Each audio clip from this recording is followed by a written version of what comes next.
자, 어느 신분에 속하든지 그 신분에 맞는 모습이 있습니다. 어린아이가 학교에 들어가기 전에는 일어나는 시간도 밥 먹는 시간도 구애를 받지 않지만 학교에 입학하고서는 등교 시간에 맞춰서 일어나야 하고 학교에서 정한 규율대로 수업도 듣고 점수도 먹고 학교도 해야 됩니다. 직장생활도 마찬가지입니다.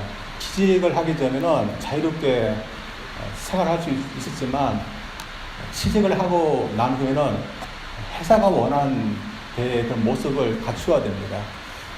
취직하기 전처럼 자유롭게 그렇게 할 수는 없습니다. 이것은 어떤 신분마다 그에 대해서 요구되는 그런 모습이 있기 때문입니다.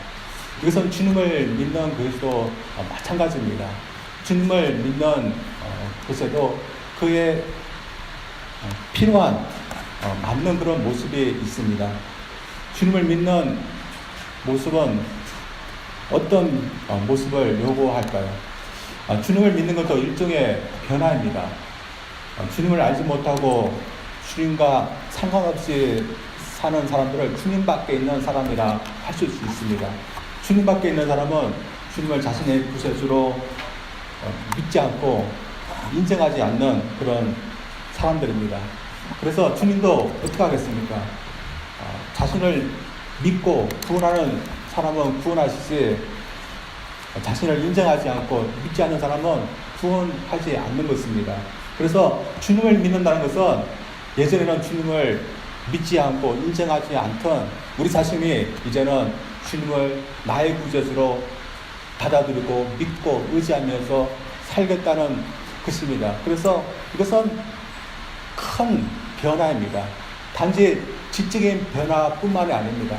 우리가 주님을 믿다 보면 성경 지식도 더해가고 교리에 대한 지식도 늘어나는 그런 지적인 변화가 있지만 그뿐만 아니라 우리의 신분의 변화 또한 관계의 변화도 있고 또한 우리의 호칭의 변화도 있습니다.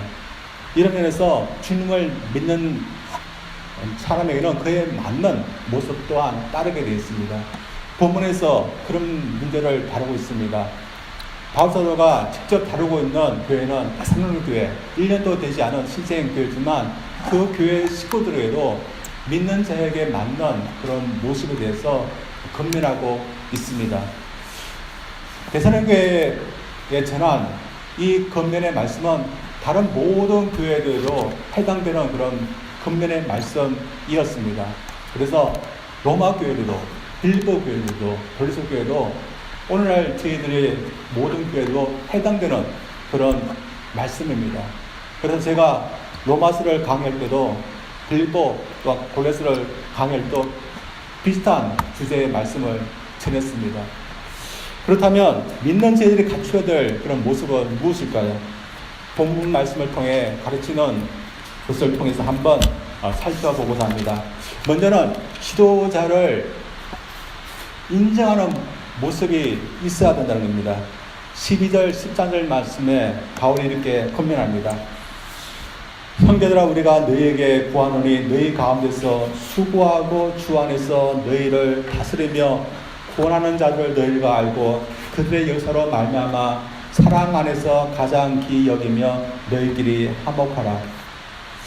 데살로니가 교회는 1년도 채 되지 않은 그런 교회지만 그 교회도 그 교회를 리드해 나가는 지도자들이 있었던 것 같습니다.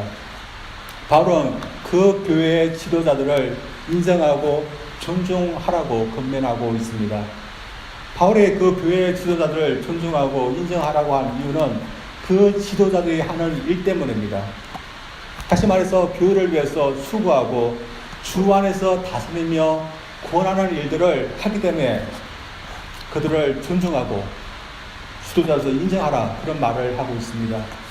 1년도 안 된 교회이기 때문에 지도자가 된 사람들이 교회 회중들로부터 지도력을 인정받기는 힘들었을 것입니다. 지금 같으면 신학교를 나오고 신학교를 나와서 전도사 과정을 받고 또 목사 안수를 받는 그 어떤 공신력이 있는 것이기 때문에 오늘날은 교회로 목사님이 분이 없는 목사님의 지도력을 인정하기가 싶습니다. 그러나 당시에는 그런 것이 없었습니다. 1년 전만 해도 이 교회는 모든 성도들이 똑같은 위치에 있었습니다. 얼마 전만까지 해도 아무개시라고 했던 그런 분이 교회 지도자 되어서 성경 공부를 가르치고 설교를 하고 교회를 리드해 나간다고 해서 자신의 지도자로 받아들인다는 것이 쉽지 않았을 것입니다. 그러나 바울서는 그렇게 하지 말고 하나님께서 지도자로 세워주시면 그를 인정하고 또한 따르라 이렇게 말씀하고 있습니다. 특별히 교회 지도자가 하는 하나님의 말씀을 가르치고 권하는 일 때문에 더욱 그렇게 하라고 하고 있습니다. 만약에 교회 지도자를 자신의 지도자로 인정하지 않고 존중하지 않는다면 그가 가르치고 권하는 하나님의 말씀 또한 받아주지 않고 따르지 않게 됩니다. 그런 의미에서 하나님의 말씀을 가지고서 리드하고 권하는 사람들의 그런 리드를 또한 가르침을 존중하고 인정하라는 것입니다. 옛날 금산에 한 지도되는 분이 선교사를 통해서 복음을 받아들이고 믿게 되었습니다. 그 집안에는 그로 말미암아 모든 사람들이 주님을 믿게 되었고 그 집은 교회로 사용되게 되었습니다. 또 마을에 있는 사람들도 점차 복음화되어서 교회에 나오게 되었습니다. 그래서 이분이 교회 리더, 지도자가 되었는데 그렇지 않았습니다. 그 집에 있던 종으로 있던 분이 지도자가 되었습니다. 이 종으로 있던 분이 지도가 되었을 때 이 지주분이 어떻게 했을까요? 그래도 받아들이고 인정해 주었을까요? 아니면 내 종에 있던 사람이 어떻게 교회 지도자가 될 수 있냐고 하면서 노발대발 됐을까요? 그 지주분은 믿음이 좋고 인품이 좋았던 것 같습니다. 아무리 자신의 종이었다 할지라도 그런 것을 상관하지 않고 교회 식구들이 지도자로 인정했으면 그것 또한 인정해 주었고 자신의 지도자로 인정해 주었습니다. 그래서 이 종이 나중에는 신학교를 나오고 그 교회 목사님으로 부임했을 때 그 분과 함께 교회를 잘 세워 나갔다 합니다. 반면 어떤 교회는 자신의 교회 목사님의 지도력을 인정하지 않아서 문제가 되는 그런 교회도 있습니다. 제가 알고 있는 어떤 목사님이 30세 됐을 때 교회를 개척하셨습니다. 개척하셨는데 자신보다 어린 성도들은 문제가 되지 않았습니다. 그래도 개척교회도 어른분들이 나오시는데 어른분들이 볼 때 30밖에 되지 않은 이 목사님을 자신의 목사님으로 인정하기가 힘들었던 것 같습니다. 그래서 이분들과 때문에 마찰이 있다고 합니다. 이 어른분들로부터 지도력을 받기 위해서 이 목사님 일부러 좀 나이 들어 보시려고 노력을 했답니다. 머리도 일부러 나이 들게 깎으시고 또 어른들이 당시에는 포마드 하시니까 여러분 머리띠는 포마드를 이렇게 잔뜩 바르셨답니다. 그리고 이렇게 올백으로 느끼시고 좀 더 나이가 들을까봐 그렇게 했답니다.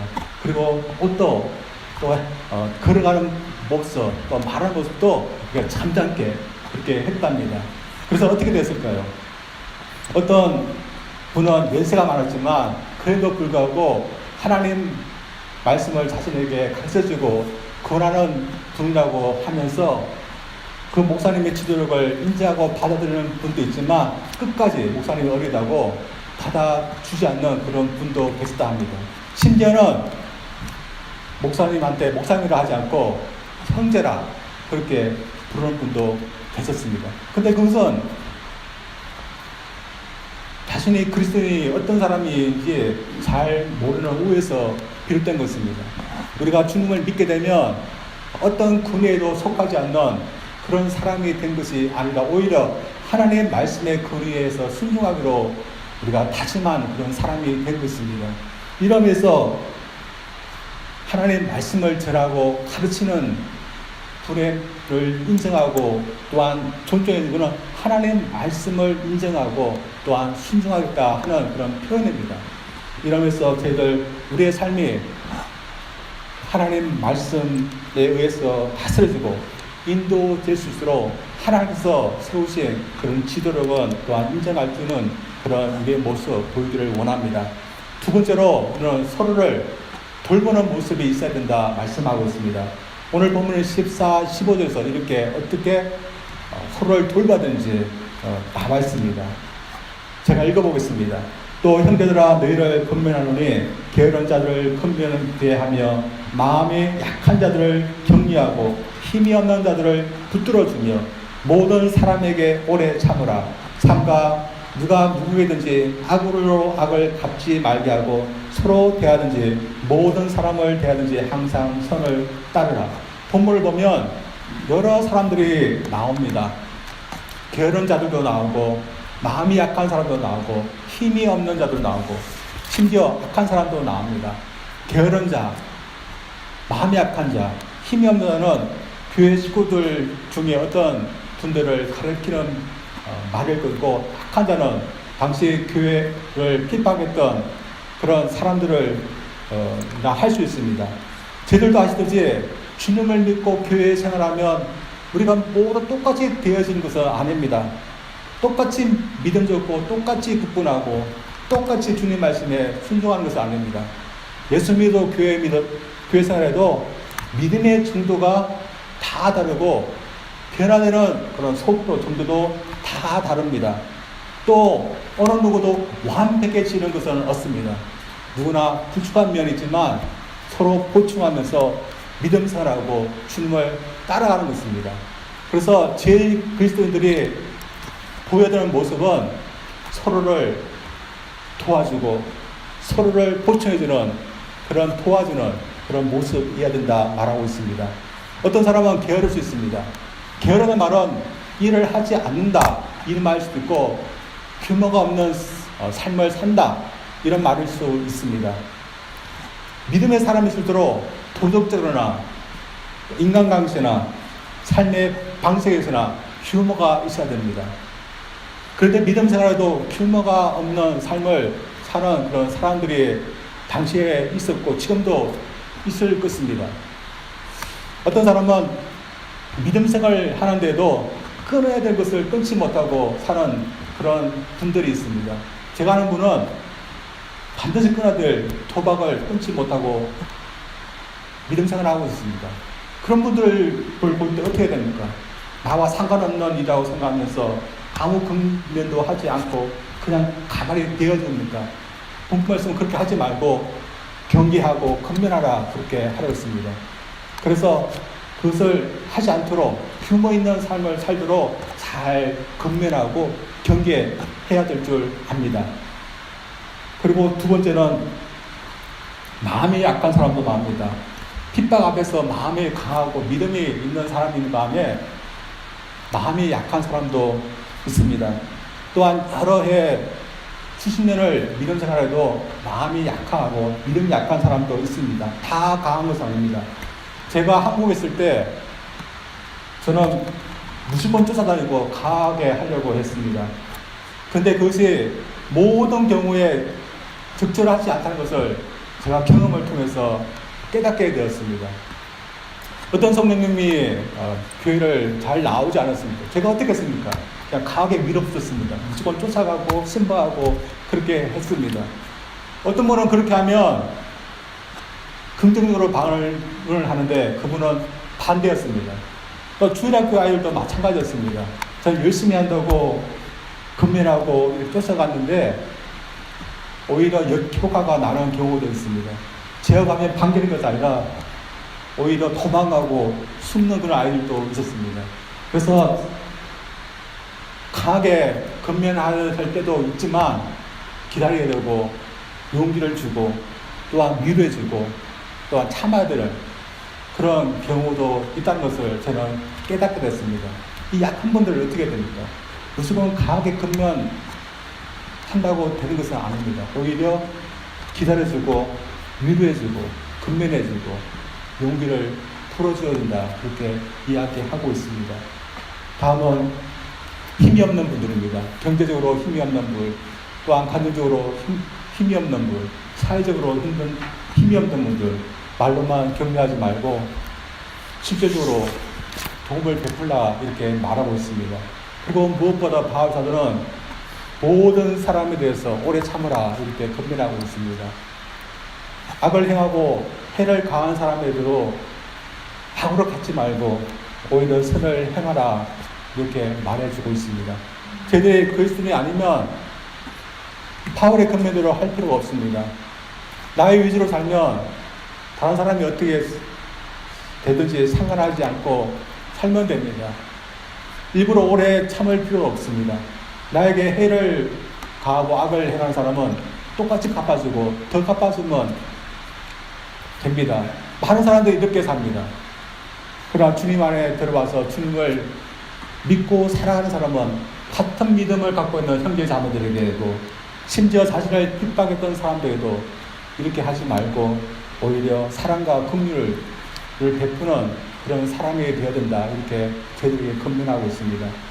때때로 우리가 이렇게까지 이해해주고 격려해주고 참아주고 사랑해주고 어떤 경우에는 참 하기 싫은 또한 강하게 경계의 말도 해줘야 되나 저들에게 그렇게 생각하지만 그러나 주님이 저들에게 원하시는 모습이 이런 모습이라는 것을 저들이 늘 상기하면서 이런 모습을 저들 되도록 저들 노력하기를 원합니다. 이런 모습을 옛날 김두한 씨라는 사람이 보였습니다. 옛날 유명했던 조폭, 두목이던 김두한 씨가 주님을 믿고서 변했습니다. 예수 믿고 변했다는 것에 대해서 반기는 사람도 있고 있었지만 옛날 그에 의해 당한 사람들은 아직도 앙금이 남아있던 사람들이 있었습니다. 그중 어떤 사람이 김두한 씨에게 보고를 했습니다. 그가 지나가는 길에 기다리다가 물을 확 부어버렸습니다. 이 김두한 씨가 어떻게 하겠습니까? 옛날에 김두한 씨라면 분명히 몇 배 법절에 보복을 했을 것입니다.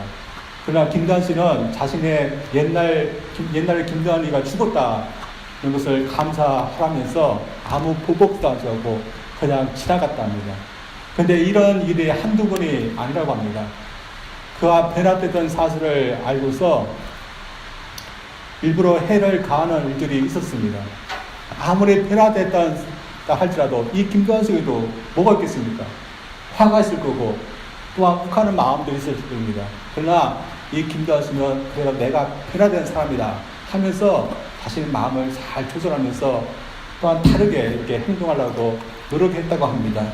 우리도 마찬가지입니다. 저들 신분적으로 변화된 사람들입니다. 그래서 예수 믿는 저희들도 우리가 예수 믿는 사람이지 하면서 교회 내에서도 교회 밖에서도 다른 모습을 우리가 드러내기 위해서 저희들 노력할 수 있는 저희들 되기를 원합니다. 마지막으로 그리스도인이 보여하는 그런 모습은 변화된 내적인 생활입니다. 바울서는 이렇게 권면합니다. 16에서 18절입니다. 항상 기뻐하라. 쉬지 말고 기도하라. 범사에 감사하라. 이것을 그리스도 예수 안에서 너희를 향하신 하나님의 뜻입니다. 그리스도인 개개인의 삶에서 이런 모습이 나타나야 된다고 그렇게 권면합니다. 여러분 어떻습니까? 바울 사도의 권면서는 항상 기뻐하고 쉬지 않고 기도하고 범사에 여러분 감사할 수 있습니까? 저는 이 설교를 준비하면서 이 세 가지 권면이 참 마음에 걸렸습니다. 바울 사도는 항상 기뻐하고 쉬지 않고 기도하고 범사에 감사하기 때문에 이런 권면을 하지만 제가 그렇게 하면서 여러분도 그렇게 할 수 있습니다. 그런 생각이 들었습니다. 그러나 이 권면도 저도 여러분도 해야 되는 그런 권면이기 때문에 저들 이런 모습을 갖추기를 원합니다. 바울서가 여기서 권면이 저희들이 도저히 할 수 없는 권면을 저희들에게 한다면 왜 이런 권면을 할 수 없는 권면을 저희들에게 하느냐면서 이 권면을 저희들이 무시할 수 있습니다. 그러나 그 권면은 저희들이 도저히 할 수 없는 그런 권면이 아니라 우리가 실천할 수 있는 권면이기 때문에 바울 사도가 권면하고 있다고 믿습니다. 기쁨도 그렇습니다. 기쁠 것이 하나도 없는 사람에게 기뻐하라 그렇게 권면하는 것은 아무런 효과가 없고 아무 쓸모없는 그런 권면이지만 그러나 어떤 상황 가운데서도 항상 기뻐할 수 있는 사람에게는 이 권면이 지나친 권면은 아닌 것입니다. 바울은 제 그리스도의 상황이 그렇다는 것입니다. 인간적으로 볼 때 데살로니가 교회 식구들은 기뻐할 것이 하나도 없었습니다. 얼마 되지 않아서 핍박을 받아서 가정 고생을 하였고 그 교인들 중에서 몇 사람은 죽었습니다. 환경으로 볼 때는 기쁠 것이 없었습니다. 그러나 그들에게 주어진 구원, 그들이 그리스도 안에 들어온 사람이 되었다는 것, 또한 그들에게는 하늘의 복이 지금 있다는 그 측면에서 보면 그들은 어떤 상황 가운데서 기뻐할 수 있는 것이 있었습니다. 그래서 기뻐할 수 있었습니다. 바울의 이런 권면을 한 것은 사실 이 권면처럼 항상 기뻐하면서 잘 살 수 없기 때문입니다. 그러나 자신의 어떤 환경 때문에 마땅히 기뻐해야 되는 저희들이 그 기쁨을 잃으면서 살지는 말라는 것입니다. 저희들의 환경이 어렵고 힘이 들 때 저희들 때때로 주님 믿는 기쁨을 잃어버리면서 살 때가 많습니다. 그러나 하나님은 그렇게 하시기를 원치 않는다는 것입니다. 하나님이 주님을 통해서 저희에게 주신 기쁨은 어떤 환경도 초월할 수 있는 기쁨입니다. 이런 면에서 주님을 믿으면서 저희들이 갖게 되는 그 기쁨이 얼마나 많은 것이고 얼마나 기쁜 기쁨인지 저희들 늘 기억하면서 저희 어떤 환경 가운데서도 기뻐하고 또한 이로 말미암아 범사에 또한 감사할 수 있는 저희들 되기를 원합니다. 옛날 손양원 목사님은 두 아들의 장례식에서도 감사 기도를 했답니다. 여러분 아시듯이 손 목사님의 두 아들은 여수 순천 반란 사건 때 희생을 당했습니다. 그래서 그 장례식 순간이 마음이 무너질 것 같고 그리고 하나님께 불평하기 쉬운 그런 때입니다. 그러나 이 목사님은 두 아들 순교자가 되게 해준 것에 대해서 감사했습니다. 그리고 아들들이 미국 유학을 준비했는데 그보다 좋은 천국에 먼저 가게 하게 해준 거 감사하다고 감사했고 또한 아들을 죽인 원수를 양자 삼을 수 있는 그런 마음을 갖게 해주신 것에 대해서 감사했다고 합니다. 여러분 이런 감사가 됩니까? 그럼 되지 않을 것 같습니다. 그러나 이 선목사님은 그러함에도 불구하고 하나님의 좋으신 것을 그럼 믿고서 그 가운데서도 감사했습니다. 여러분 저희들 이 목사님처럼 주님 때문에 저희들도 감사하기를 원합니다. 환경이 어렵고 저희들 되어진 것도 없고 가난하고 마음은 답답하지만 그래도 그 환경을 초월하고 있는 그런 감사할 조건 또한 기쁨의 조건 우리에게 있습니다. 그런 말미암아 저희들이 어떤 조건에서도 환경에서도 감사할 수 있는 저희들 되기를 원합니다. 마지막으로 바울의 권면처럼 저희들 쉬지 말고 기도하는 저희들 되기를 원합니다. 여러분 기도가 어렵다면 어려운 것입니다. 그러나 기도는 그리스도에게 빠질 수 없는 그런 모습입니다. 기도는 호흡이라고 말합니다. 호흡을 하지 않으면 답답하고 견딜 수가 없게 됩니다. 마찬가지로 기도도 마찬가지입니다. 기도는 우리를 사랑하시는 하나님께 우리를 사랑하시는 주님의 이름으로 기도하는 것입니다. 그래서 우리가 사랑하고 또 우리를 사랑하시는 하나님과 시간을 나누는 것입니다. 이 세상 어떤 능력보다 위에 계시는 분에게 호소하는 것입니다. 그래서 기도는 하나님과 연결되는 도구입니다. 믿는 사람이 하나님과 끊어져서는 살 수 없습니다. 하나님과 아무런 교제 없이 아무런 친밀한 시간 없이 살 수는 없습니다. 특히 우리가 쉬지 말고 기도하라는 것이 하나님의 뜻인 이상 우리가 하나님께 기도하는 것은 하나님께서 원하신다는 것입니다. 우리가 기도할 때 하나님께서 들어주시고 응답하신다는 이상 우리의 모습이 기도하는 사람의 모습이 되기를 원합니다. 주님을 믿지 않는 사람은 하나님께 기도할 수 있을까요? 기도할 수 없습니다. 그러나 저희들 주님을 믿게 됨으로 말미암아 저희들은 하나님 앞설 때 저희들 기도할 수 있는 사람이 되었습니다. 어떻게 보면 저희들에게 큰 특권입니다. 저희들 이런 특권이 있기 때문에 저희들 쉬지 말고 하나님 때 기도할 수 있는 저희들 되기를 원합니다. 처음에는 저희들이 무엇이라고 하나님 때 기도해야 될지 모를 때가 많습니다. 그래서 어떤 사람은 어떻게 기도할지 모르니까 하나님 앞에 아무 내용 뭐라고 해야 할지 모르니까 그냥 하면서 하나님 하시니까 하나님, 아버지 아닙니까 아버지, 그것만 계속 반복했답니다. 그도 기도입니다. 그도 그 사람은 그런 기도를 해도 좋았답니다. 기도는 다른 게 아닙니다. 하나님과 나와 이렇게 친밀한 교제를 나누고 하나님과 이어지는 겁니다. 여러분, 사랑하는 사람과는 매일매일 이어지듯이 하나님과 나와도 이어지는 삶을 사는 사람이 그리스도인입니다. 저희들 주님을 믿음으로 해서 저희들의 신분도 변화했고 그에 따라 저에게 맞는 삶의 모습도 변화되었습니다.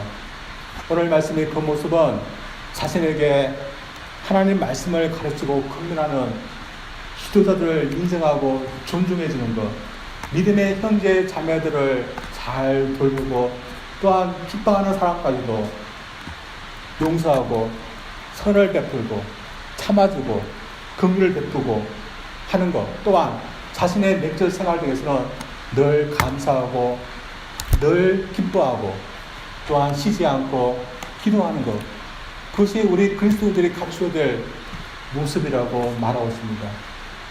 오늘 이 말씀처럼 저들 이런 모습을 갖추기를 원합니다. 저희들 노력으로만 되지 않을 것입니다. 그러나 성령께서 저희를 도와주시면 저희들 언젠가는 이런 모습 하나하나씩 갖추어 갈 수 있다고 믿습니다. 이런 의미에서 저희들이 주님을 믿음으로 말미암아 저희들이 어떤 사람이 되는지, 또한 저희들이 어떤 복 안으로 들어와서 살고 있는지 저희들이 늘 기억하기를 원합니다.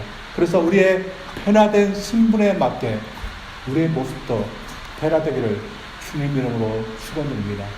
기도하겠습니다.